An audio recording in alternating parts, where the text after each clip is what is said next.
Good morning, students. Previously, I have discussed with you the part of the world history. I have told you earlier that actually I am having the different philosophy about the method of preparation. My simple philosophy is to learn and know a bit more is easy, and to be excessive precise and intensive is a bit difficult. Intensive study is essential, but there should be proper mix between the extensive and intensive study. The extensive study is giving you a larger canvas in the study. And today, if you will observe the nature of the questions, you will come to realize that once you are supposed to have the foundational ideas of all the topics. In the exam hall, you will just compelled to fill some time. What have you read since the last 5 to 6 months? That study is going to simply cover 50% of the questions or 60% of the questions. And 40% of questions you are writing, you are answering with the support of the ideas you have earned throughout your career and your knowledge you have gained since your graduation days. Whether it may be prelims or mains, the foundational knowledge of the subject is essential. So my students, I have to discuss some specific method with you and to impart certain specific paradigm to the study. Although I am talking in terms of history, but you may apply this method in any humanities subject. So far as you are not gaining the integrated approach, you will not do justice to the question. Here today, I will prefer to discuss about modern history.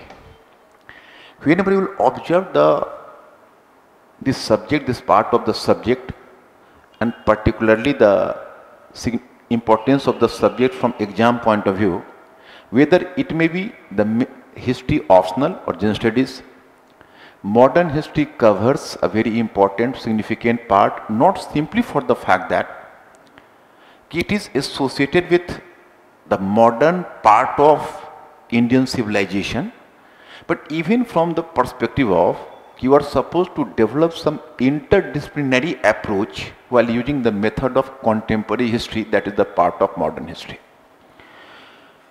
Now, for the sake of convenience, earlier than that, I have to discuss some questions or the specific nature of the questions. Even in general studies, you find that modern history covers almost 50% part of the whole number of questions. In GS paper first, history covers nearly 100 marks, and you will observe minutely, you will find that 40 to 50 marks are being covered exclusively by modern and contemporary history. Even this year you will find the question on Gandhi, or you can say on Renaissance, Indian Renaissance means the socio-religious reforms movement. Third one question you find on the partition of India or the specific nature of Indian national movement in 1940s. All belongs to the part of the national movement. Apart from that, you find one question exclusively on the Great Revolt of 1857. So that part is, you can say, undoubtedly very significant part of Indian history. In modern history, I have to suggest you something while you are making a study of the subject. Normally, you can say some student is just coming and try to prepare the subject.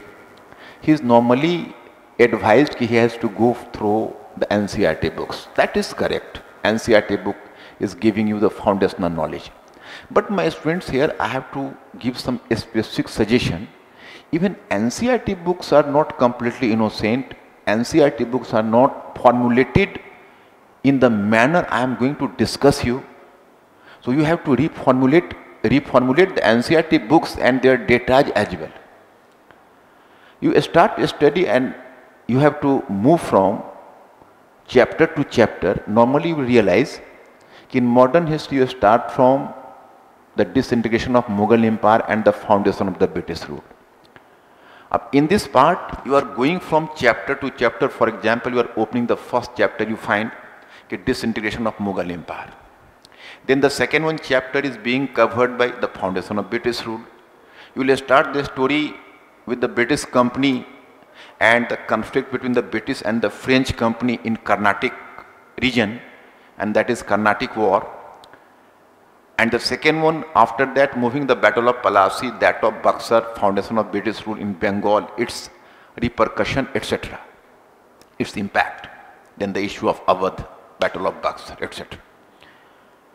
Up now you are moving from this chapter, then you are coming to another topic like Warren Hastings, Anglo-Mysore War, Anglo-Maratha War, then Lord Wellesley, the subsidiary alliance. Then you are moving to other chapter. Then naturally will come to the topic like before Lord Wellesley, and you can say after Warren Hastings, he will come to cover the topic that is Lord Cornwallis, then permanent settlement, then again Rayatwari, then again Mahalwari. Then you will move to other topic like the British economic policies and certain or specific economic policies. Then you will once again switch over to other topic, and that is the doctrine of lapse by Lord Dalhousie, and finally the Great Revolt of 1857. Then social religious reforms movement, peasant movement, tribal movement, foundation of Indian National Congress. My students, I have to share my personal experience. You will moving from chapter to chapter. So two difficulties you are supposed to face there. The first one challenge is to inculcate the natural interest into the topic, because you will not find getting motivated through this sort of reading. It appears that possibly you are doing some duty, you are not specifically attracted to the topic, and you are not having motivation to learn the topics. The first challenge. Second challenge is that you are moving from one chapter to other chapter, and in course of the covering the whole book, suppose the total length and total volume of the book is 350 pages, you will reach up to 167 page, and then you will come to realize what I have just read earlier, so I could not consolidate the knowledge, and today I am not in a position to recall the topic and the issues. So you will be getting demotivated, and finally you will leave the book simply at the page number of 167. This will be the end of the study. So it happens, and then you are moving to other book, and after some time the student is getting demotivated, and finally it builds up some sort of frustration to the subject. Here I am giving some formula. This is not this sort of reading will not help you a lot. If you develop the foundational knowledge of any subject, so that will give you the motivation for a study first, and secondly, even in the most difficult situation, you are not recalling the things, because normally you are in the first sort of reading I have mentioned about, you are concentrating over accumulation of datas and informations, and data and informations are not reliable. Whenever you will go in the exam hall, so in the specific, you can say, environment of the tremendous psychological pressure there, the first one impact is your datas and informations would evaporate naturally, and will come to your actual status, and simply on the basis of your own concept you can write the answer. Here the foundational knowledge will help you a lot. For the sake of convenience, I have divided modern history in 4 parts. The first part is the decline of Mughal Empire and the foundation of the British rule. So take it as the first part, because this part is quite separate from other parts. Up here you find there was the disintegration of Mughal Empire. What was the reason behind the decline? What were the issues behind the decline? That is not the area of study for us in modern history. That is the part of medieval history, so better to leave it there. Here simply observe what was the political scenario of India after the disintegration of Mughal Empire. So that is some sort of data and informations for you. Then you come to know that the British company came to India along with the Dutch company. Dutch company came both side by side, slightly Dutch earlier than the British. And then the rivalry started between the two, both got settled in the two different areas. And the French were the latecomers, but French could give a more formidable challenge to imperialistic interest of the British in India. Then after that, Carnatic War, Palasi, Buxar, so all are informations for you. Normally the students are going in the direction, so they are concentrating over the aspect that is known as the informational aspect. What happened, what was the political scenario of India in 18th century, what was the background, in what way the British company got established in India, in what way rivalry between the British and the Dutch company pursued, then what was the background behind the advent of the French company, etc., etc. But my students, here I will give you the suggestion that without slight knowledge of historiography, even if you are making a study for general studies, even that will work. I will give you the example. But particularly in optional paper, that is the must reading. You cannot avoid it, the knowledge of historiography. Although I will suggest you in general studies as well, because sometimes you have to deal with such a question in GS. You will not do justice to the question without the knowledge of historiography.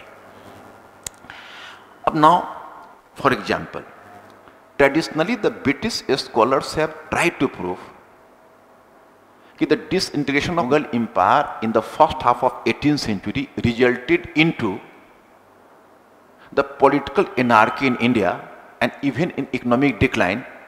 So this era was characterized as the dark age of Indian history. And the British apologists are those historians who are giving support to the British imperialistic view. So British apologist or imperialist historian like Sir Jadunath Sarkar has tried to prove that this era was the dark age, while foundation of the British rule after the Battle of Plassey was the harbinger of modernization in India. It is here you are supposed to do justice to the topic through the proper knowledge of historiography. It was the British motive. British were sometime taking the different sort of evaluation. They tried to cover their imperialistic motive under some sort of ideology. So that's why it is the British ploy to prove the Battle of Plassey in utmost Indian interest. But case is quite different. Now we are observing here, you come to realize that today historiography is having the different leanings. I will discuss this aspect, but in the next one lecture. In the full 4 parts would be discussed separately. Here I am giving you the precise idea of what is my plan. Likewise, in course of historiography, you have to confront different issues. One issue is what? That is, British historians are making the claim, sometime this can form the part of your GS paper as well. British conquered India in a feat of absent-mindedness. Absent-mindedness means the British were not having any specific plan to conquer India. So, British conquered India inadvertently without any plan. Is it justified? You can answer the question from the perspective of historiography here. Likewise, was India a dark age? Did the British start modernization after the Battle of Plassey? Because in the second half of 18th century, hardly will you find any major change. You can link the change to modernization. You will not find such a change. That became possible only in the beginning of 19th century onwards, not earlier than that. Because during the second half of 18th century, the British maintained the old Mughal structure with certain modification, which suited to the British interest. Same happened in case of social and cultural policy as well, not major policy. The traditional structure of Indian society could have been maintained. So the British claim is just not having veracity and it cannot be proved. Can leave it here. Now you are moving in the second part. You have to make a judgment, make an assessment, the battle of Palasi, the battle of Buxar, etc., etc. Then you will just, this part is definitely, you can say, the smallest part of the fourth segment. I have divided modern history in four parts. The first part, the decline of Mughal Empire and foundation of the British rule. The second part is colonialism. Colonialism is the larger part than the first one. Even this short colonialism should be divided into three sub-segments. You are talking about the colonialism. So the first stage is mercantile stage. Second stage is industrial stage. And third stage is the financial stage. Now, my student, you will enjoy the study while going through colonialism, because presently we are moving from this topic to that topic. You are talking about the policy of Warren Hastings, policy of William Bentinck, policy of Lord Dalhousie, and you are just observing the policy independently. But now the question arises, was any specific policy by any specific British administrator or the officer in India was free from the colonial prejudices? No, certainly not. Policy of the British officers between 1757 to 1813 were guided by the motive of mercantile phase of British capitalism or mercantile phase of colonialism. Both are the two sides of the same coin. You will observe from Indian perspective, that is colonialism. If you observe from the British perspective, that is, capitalism. So both are the two sides of the same coin. So up to 1830 means up to the Earl of Minto, whatever policy you follow, that is, and what policy you explain, so that is being guided, and being guided by the perspective of mercantile interest. Then you are moving from 1813 onwards, because the Charter Act of 1813 was the great landmark. So this Charter Act opened India for the benefit of British industrial capitalism. So now all British policy towards India had to be influenced and formulated in larger British industrial capitalist interest. Earlier the mercantile, now industrial. So starting from Lord Hastings, William Bentinck, then moving up to Dalhousie. So they are getting, you can say, inspired by, surely by the policy of industrial capitalism. In UPSC you will find a question, with William Bentinck, India felt a wind of change. Sometimes the students are going to be slightly emotional. Oh, yes, William Bentinck did a lot of positive things for India. But you should be conscious about the fact that William Bentinck was not doing for the benefit of India.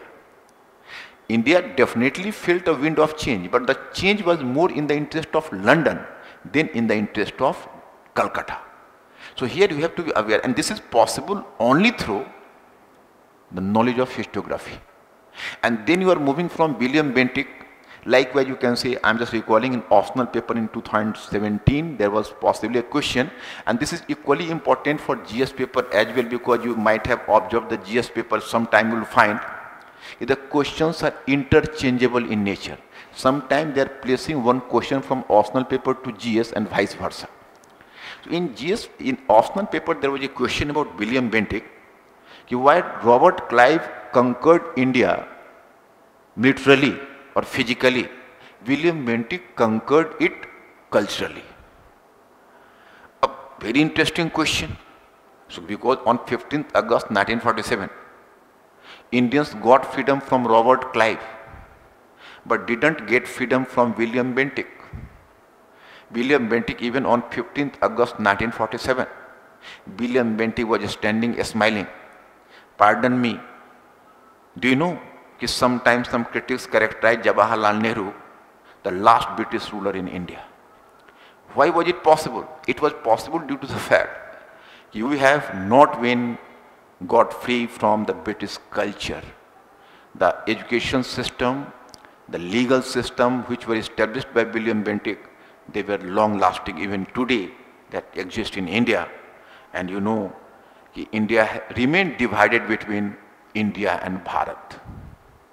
So here my student, you have to understand this. Likewise about Lord Dalhousie, what do you think? Lord Dalhousie sheerly conquering India, sheerly for gratifying his own imperialistic motive or his own imperialistic thrust? No. He was directly inspired by the industrial capitalism from London to bring more and more parts of India under the direct British control so that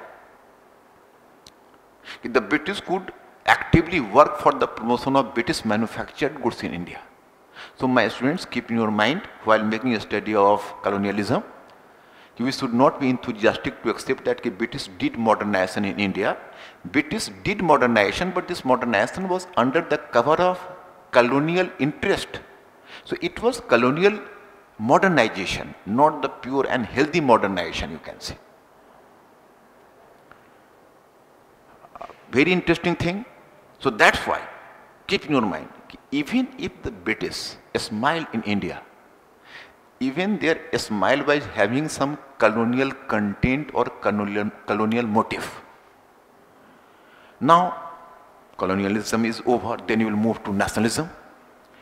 In nationalism, normally, if an average student, I am going to ask you what is nationalism, he cannot give the reply. Actually, it was the knowledge famine is a common problem today. And the second one problem is about nationalism, there are so many disputes. There are so many disputes because you will just try to find out nationalism from the version of Savarkar, from the version of Gandhi. Rabindranath Tagore is not going to accept nationalism. He was internationalist. You will just observe from the perspective of Nehru. So you will find the nationalism time to time were defined, and even from the viewpoint of the British. British scholars, there are normally two types of scholars. One type of scholars believe that India was never a nation and it could never be because it was so multi-regional, multilingual, multi-caste and polytheistic in character, it can never be a nation. Such a claim was made by a British officer. His name was John Strachey. He composed a famous text on India in 1890 at Oxford in 1890. So in this text he tried to prove that, and later it was approved even by Mr. Churchill at the time of Indian independence. He made the claim that India, how could India maintain its unity and integrity even after independence?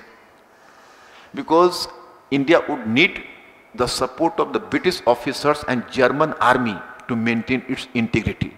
So this was an average British perception about India. Second one, some scholars, Western scholars believe that yes, India could become a nation, but it became due to the British grace in the form of modern transport and communication, the print media, the census, etc. Quite interestingly, Shashi Tharoor, in 2015, he has composed the famous text you might have been familiar with, An Era of Darkness. So he has countered the view, although not just like a professional historian, but still his view is praiseworthy. So that one. Now you are making study of nationalism, but in the regular class I'll just make you clear. Here I am giving you simple information. In fact, normally the students, when he starts studying nationalism, so he just starts the story from the foundation of Indian National Congress, but no. The process started with the Indian reaction to the British rule, and its earliest manifestation was in the form of peasant and tribal movement. You can ask me the question, how the peasant and tribal movement? This is not proper modern nationalist, it was proto-nationalist, you can say, and we have to accept this. Then we are moving to the Great Revolt of 1857. Earlier it was rejected sheerly as a Sipahi mutiny, but now the most of the historians just come to believe it should be characterized as the first war of independence. So in this way you know now it is having the another basis for the evaluation. But they are still the proto-nationalistic, better to come to nationalistic right from the time of the socio-religious reform movement of 19th century, which was known as Indian Renaissance. Even this year you find one question on GS, how did Indian Renaissance fix the national identity of India?